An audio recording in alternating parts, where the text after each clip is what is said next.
Good morning student. Rajesh sir की class Balaji commerce ज्ञान में आपका स्वागत है। शुरू करते हैं आज की क्लास। सब्जेक्ट बही खाता तथा लेखा शास्त्र, और बही खाता तथा लेखा शास्त्र में एक महत्वपूर्ण चैप्टर जिसको साझेदारी खाते कहते हैं की शुरुआत करते हैं। साझेदारी खातों में सबसे पहले साझेदारी खाते का सामान्य परिचय की शुरुआत करते हैं। इसमें आज साझेदारी का अर्थ, साझेदारी की विशेषताएं के बारे में समझेंगे। तो किसे कहते हैं साझेदारी? What is partnership? क्या होती है पार्टनरशिप?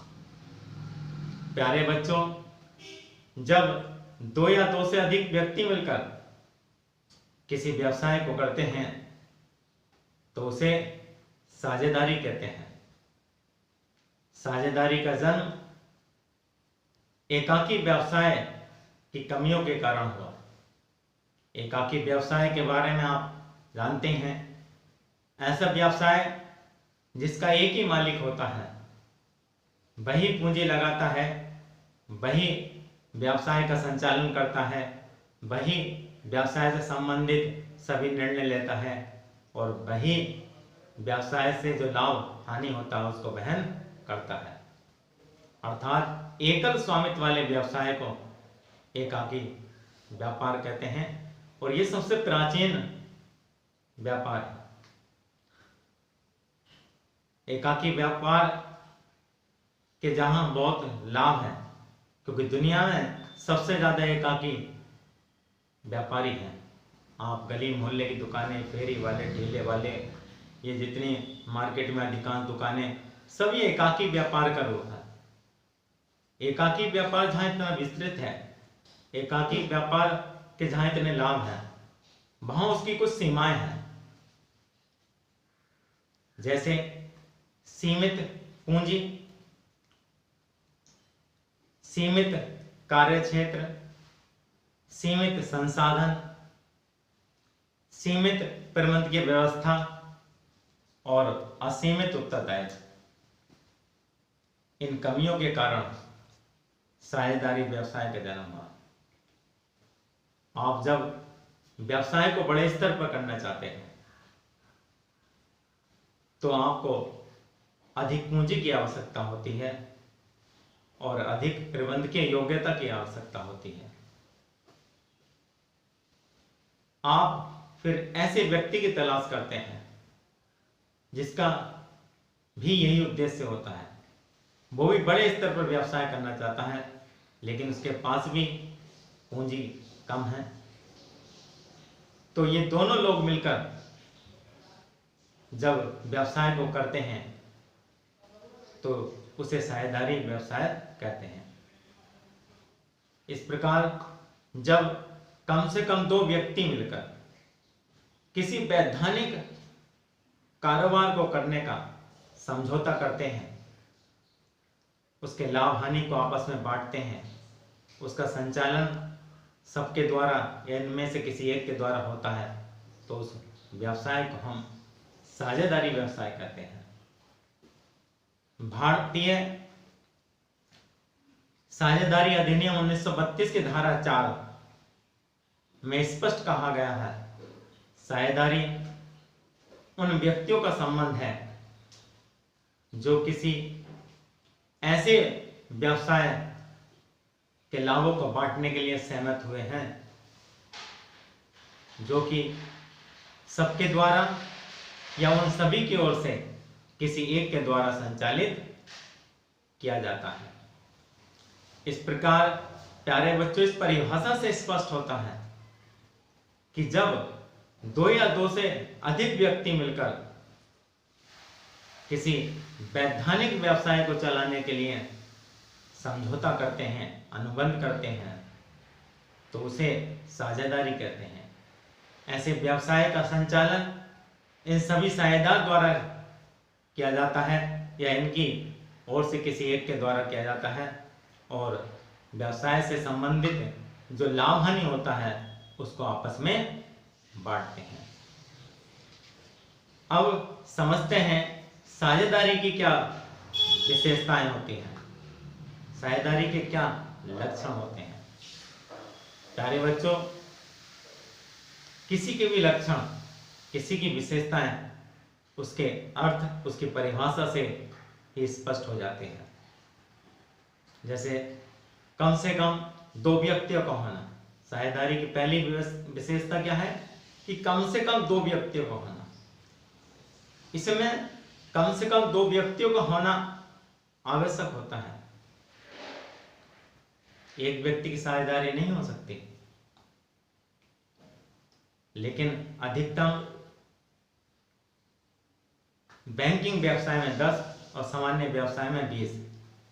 लेकिन कंपनी अधिनियम 2013 के अनुसार यह संख्या अधिकतम 100 हो सकती है। लेकिन विविध नियम 2014 के नियम 10 के अनुसार यह संख्या 50 तक सीमित कर दी गई है। इस प्रकार साझेदारी में कम से कम 2 व्यक्तियों का होना अनिवार्य होता है और अधिकतम इसमें 50 व्यक्ति साझेदार हो सकते हैं। दूसरी विशेषता है 2 व्यक्ति हो गए। 2 व्यक्ति के बाद इनमें अनुबंध का होना। साझेदारी का जन्म अनुबंध से होता है, उनकी स्थिति से नहीं होता। तो इस प्रकार साझेदारी का दूसरा लक्षण है अनुबंध का होना। जब तक 2 या 2 से अधिक व्यक्तियों के मध्य अनुबंध नहीं होता, यह अनुबंध लिखित या मौखिक हो सकता है, तभी साझेदारी कहलाती है। तीसरी विशेषता वैधानिक व्यवसाय का होना। साझेदारी के लिए वैधानिक व्यवसाय का होना आवश्यक है, कानूनी रूप से जो मान्य व्यवसाय है उसका होना आवश्यक है। ये नहीं कि 2 लोग साझेदारी करने के लिए सहमत हो गए और गैर कानूनी व्यवसाय कर रहे हैं, तो उसको हम साझेदारी नहीं कहेंगे। साझेदारी के लिए कानूनी व्यवसाय, वैधानिक व्यवसाय जो कानून की दृष्टि से मान्य है, उस व्यवसाय का होना अनिवार्य होता है। अगली विशेषता, साझेदारी व्यवसाय का संचालन सभी के द्वारा या किसी एक के द्वारा किया जाना। जो साझेदारी व्यवसाय है उसको सभी साझेदार संचालित कर सकते हैं, सभी प्रबंधन संचालन भाग ले सकते हैं, या सभी की सहमति से किसी एक के द्वारा साझेदारी व्यवसाय प्रबंध संचालित किया जा सकता है। लाभ को आपस में बांटना।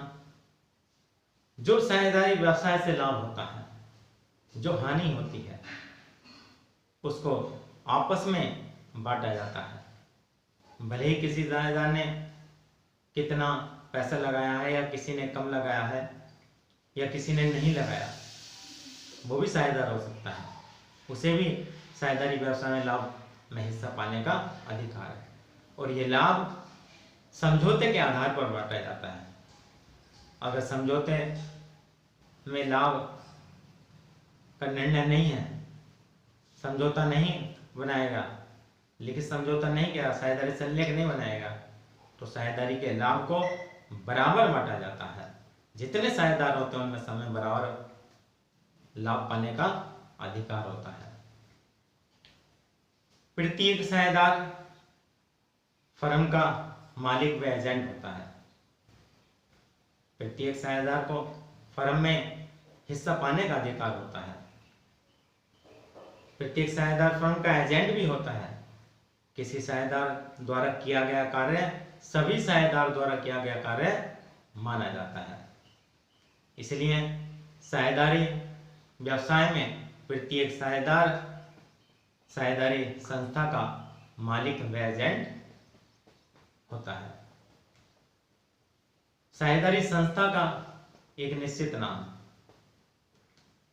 साझेदार के सामूहिक रूप को साझेदारी फर्म कहते हैं, और जो व्यक्ति साझेदारी में शामिल होते हैं वो साझेदार कहलाते हैं, और साझेदारों के सामूहिक रूप को साझेदारी संस्था, साझेदारी फर्म कहा जाता है और इस फर्म का एक निश्चित नाम होता है।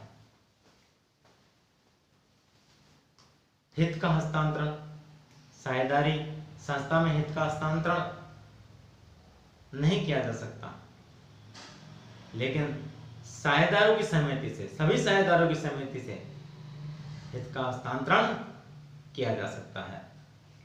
तो प्यारे बच्चों, और भी विशेषताएं हो सकती हैं, ये इसकी महत्वपूर्ण विशेषताएं थी। तो आपकी समझ में आ गया होगा प्यारे बच्चों कि साझेदारी किसे कहते हैं और साझेदारी की क्या विशेषताएं हैं। प्यारे बच्चों, कॉमर्स के हर टॉपिक को सरल और आसान तरीके से समझने के लिए हमारे चैनल को सब्सक्राइब जरूर करिए। धन्यवाद।